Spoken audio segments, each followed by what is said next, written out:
میرے مسلمان بھائیوں پہلے آپس میں تو متحد ہو جاؤ. میں بھی قرآن شریف کا مطالعہ کرتا ہوں. ایک آیت میرے سامنے آئی اچانک, جناب اعلیٰ سورہ نمبر 4 آیت نمبر 75, اور اے مسلمانوں تمہارے پاس کیا جواز ہے کہ اللہ کے راستے میں اور ان بے بس مردوں عورتوں اور بچوں کی خاطر نہ لڑو جو یہ دعا کر رہے ہیں کہ ہمارے پروردگار ہمیں اس بستی سے نکال لائیے جس کے باشندے ظلم توڑ رہے ہیں, اور ہمارے لیے اپنی طرف سے کوئی حامی پیدا کر دیجئے, حامی پیدا کر دیجئے, اور ہمارے لیے اپنی طرف سے کوئی مددگار کھڑا کر دیجئے.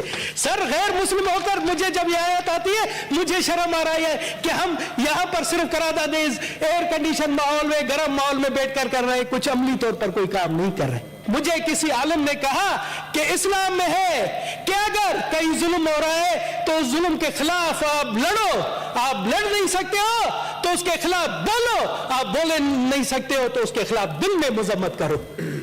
وہاں پر مسلمان شہید نہیں ہو رہا ہے, یہ انسانیت کا قتل ہو رہا ہے, انسانیت شرما رہی ہے. ہم سے تو آپ کہتے ہیں آپ لوگ کافر ہیں, ہم سے تو وہ کافر ملکوں کے لوگ اچھے ہیں جہاں پر ڈیلی فلسطین کی حمایت میں مظاہرے ہو رہے ہیں. ہمیں فخر ہے, مجھے فخر ہے, میرے خاندان کو فخر ہے کہ ہم نے ظلم کے خلاف اہل بیت کی بھی مدد کی تھی. اہل بیت ہمارے ہاں پاکستان میں مہمان تھے اور ان پر ظلم ہوا, ان کے ساتھ ہم مل کر لڑے. ایوان بالا سے بھی ایک امدادی جہاز جانا چاہیے, چاہے وہ 20 کروڑ کا ہو. سب سے پہلے دھنیش کمار اعلان کرتا ہے آپ فنڈ قائم کریں, اس ایوان سے 20 کروڑ کا سب سے پہلے 1 کروڑ روپے کا اعلان میں کرتا ہوں, میں آپ کے فنڈ میں دیتا ہوں. آپ کریں, حیا شرم کریں, آئے اور فنڈ کا اعلان کریں. دھنیش نے اگر 1 کروڑ نہیں دیا مجھ پر لعنت 1000 بار. اور بہت شکریہ چیئرمین صاحب, یہاں پر آج فلسطین کے حوالے آئیے.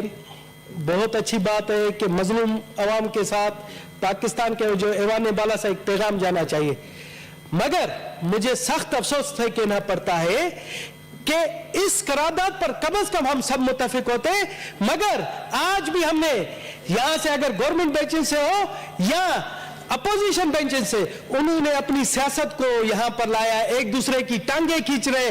آج یہ ہونا چاہیے تھا کہ تمام چیزیں بھلا کر صرف جو فلسطین کے حوالے سے باتیں کرتے, مگر افسوس کی بات ہے میں سمجھتا ہوں میرے مسلمان بھائیوں پہلے آپس میں تو متحد ہو جاؤ, جا کر پھر فلسطین کی بات کرنا. آپ لوگ تو ادھر ہی ایک دوسرے کی ٹانگیں کھینچ رہے ہو, ایک دوسرے کے اوپر الزامات لگا رہے ہو, وہ اس پر الزامات لگا رہے ہیں, ان پر الزامات لگا رہے ہیں. کسی بات پر تو متفق ہو جاؤ. جناب اعلیٰ آج 5واں مہینہ ہے, آج 5واں مہینہ ہے, اسرائیل کی بربریت ہے, وہاں 31,000 سے زائد فلسطینی شہید ہوئے ہیں, جن میں معصوم بچے بھی ہیں. وہ خوراک کے لیے تڑپ رہے ہیں, وہ پانی کے لیے تڑپ رہے ہیں, اور ہم صرف یہاں پر قراردادوں پر قراردادیں لا رہے, عملی طور پر کوئی کام نہیں کر رہے. جناب چیئرمین, آج مشتاق صاحب میں بیٹھا ہوا تھا, میں بھی قرآن شریف کا مطالعہ کرتا ہوں کبھی کبھار. آج مجھے ایک آیت میرے سامنے آئی اچانک آئی, میں آپ کی اجازت سے چاہتا ہوں کہ وہ میں سنا دوں اردو ترجمے. جناب اعلیٰ سورہ نمبر 4 آیت نمبر 75, وہاں کہتا ہے اور اے مسلمانوں تمہارے پاس کیا جواز ہے کہ اللہ کے راستے میں اور ان بے بس مردوں عورتوں اور بچوں کی خاطر نہ لڑو جو یہ دعا کر رہے ہیں کہ ہمارے پروردگار ہمیں اس بستی سے نکال لائیے جس کے باشندے ظلم توڑ رہے ہیں, اور ہمارے لیے اپنی طرف سے کوئی حامی پیدا کر دیجئے, حامی پیدا کر دیجئے, اور ہمارے لیے اپنی طرف سے کوئی مددگار کھڑا کر دیجئے. سر غیر مسلم ہو کر مجھے جب یہ آیت آتی ہے مجھے شرم آ رہی ہے کہ ہم یہاں پر صرف قراردادیز ایئر کنڈیشن ماحول میں گرم ماحول میں بیٹھ کر رہے ہیں, کچھ عملی طور پر کوئی کام نہیں کر رہے. یہ آیات ہے, اور مجھے کسی عالم نے کہا کہ اسلام میں ہے کہ اگر کہیں ظلم ہو رہا ہے تو ظلم کے خلاف آپ لڑو, آپ لڑ نہیں سکتے ہو تو اس کے خلاف بولو, آپ بولے نہیں سکتے ہو تو اس کے خلاف دل میں مذمت کرو.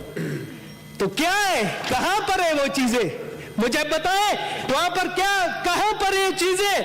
سر وہاں پر مسلمان نہیں مر رہے,